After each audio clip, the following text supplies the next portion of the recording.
What do all failed communist regimes have in common? Breadlines. This is the inevitable result of too much central planning, when the government decides that it's going to get involved in food distribution. History is littered with examples of why this doesn't work. But of course, here in Canada, an NDP leadership hopeful is thinking that it might work for us.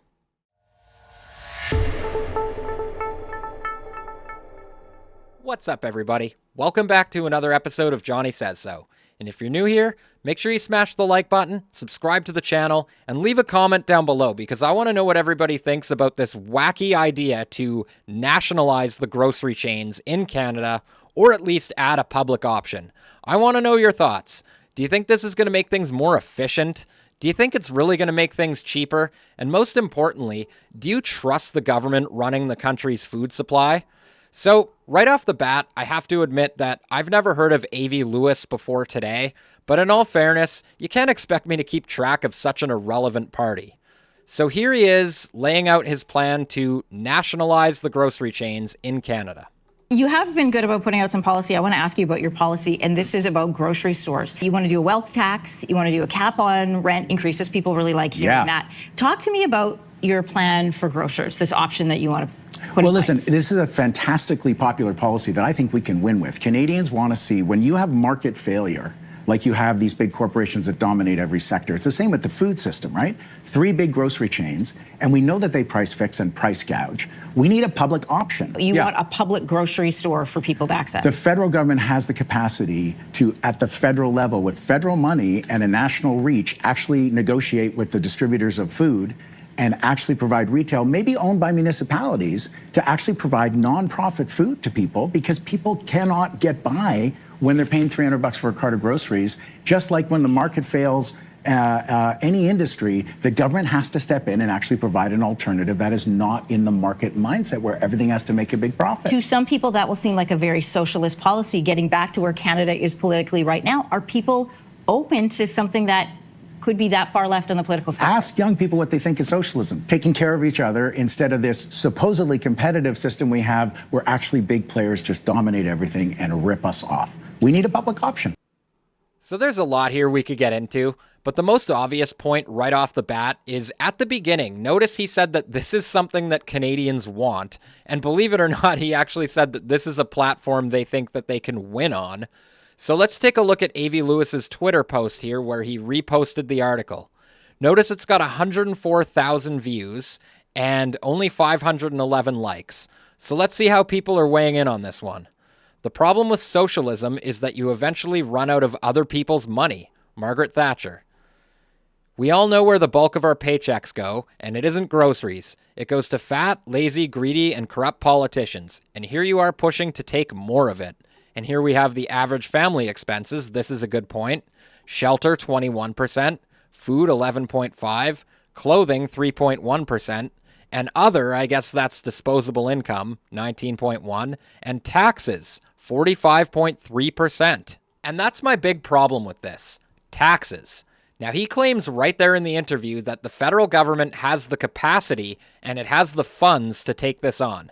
But he, of course, is talking about our tax dollars going towards something that would normally just be the normal operating cost of a grocery store. Now, if you want an example of how sideways this could go, you really need to look no further at the government-run liquor stores all across Canada. Look at this. This is the beer tax that you pay in the United States, $4.12 per case, where in Canada, it's $20.31. And if you actually think that distributing groceries is going to be any different, I really don't think it is. And even if the government somehow manages to break from their pattern of running everything a lot less efficiently than the private sector could do it, even if they somehow do manage to make prices cheaper, those would be subsidized heavily. And again, back to taxes, we are going to end up paying for it, whether it be increased taxes directly or inflationary costs from borrowing more money to make this plan happen. So I want to address the other claim made in the interview and on his post, and we've certainly heard a lot of this over the last couple of years. There's been conversations about the large grocery stores in Canada. There was a boycott of Loblaws a couple of years ago because they're an evil corporation, yet people were choosing instead to shop at Sobeys or Walmart or Costco. That's apparently to stick it to the large corporations. Now, he says billions in profits are made by the big three grocers every year. And while that is true, they also have billions in expenses. Now, I remember this post from way back during the boycotts in 2023. Marty up north says, here's Loblaws' income statement for 2023. Just looking at the most recent quarter, April to June. They bought $9.3 billion of goods from producers. They sold that for $13.7 billion through 600 plus stores across Canada. So their profit was $4.4 billion. Their staff, rent, utilities, advertising, trucking, etc. was $3.5 billion. They employ 136,000 Canadians. Interest on the debt was $195 million. They paid $195 million in taxes, federal, provincial, and municipal. That left $541 million. Their profits are typically redistributed to shareholders 3 to 5%, and the rest is reinvested in new stores. It's a typical retail business with minuscule margins. The Trudeau government burns through $541 million in just 6 hours. And you can see all of this information here in Loblaws' income statement. Those razor-thin profit margins would absolutely scale down to any small to medium-sized business that you could name in the food service or distribution industries. While inflation is a huge driver of why we are paying more for groceries, it's also theft, and it's a big problem. So the food professor points this out.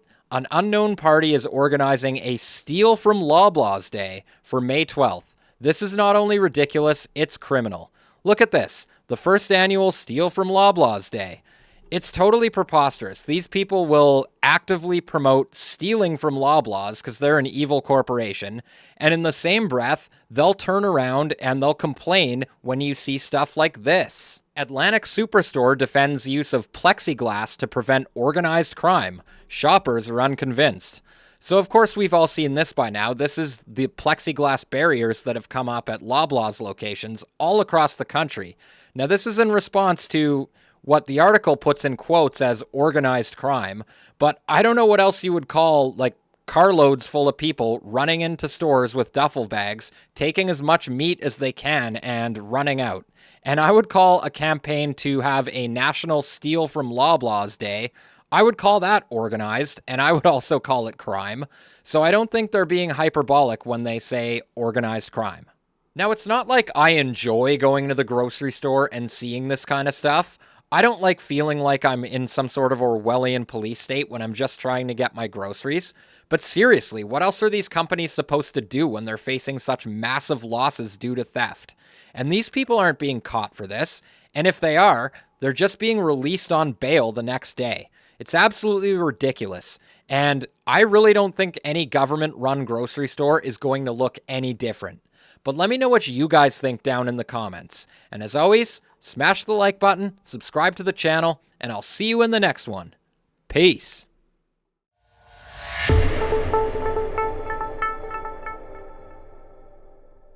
Johnny from Nova Scotia says thank you. Hey, Johnny from Nouvelle-Écosse, il dit merci, thank you. Thanks to you. Thank you so much. Perfect. Yeah, Quebec.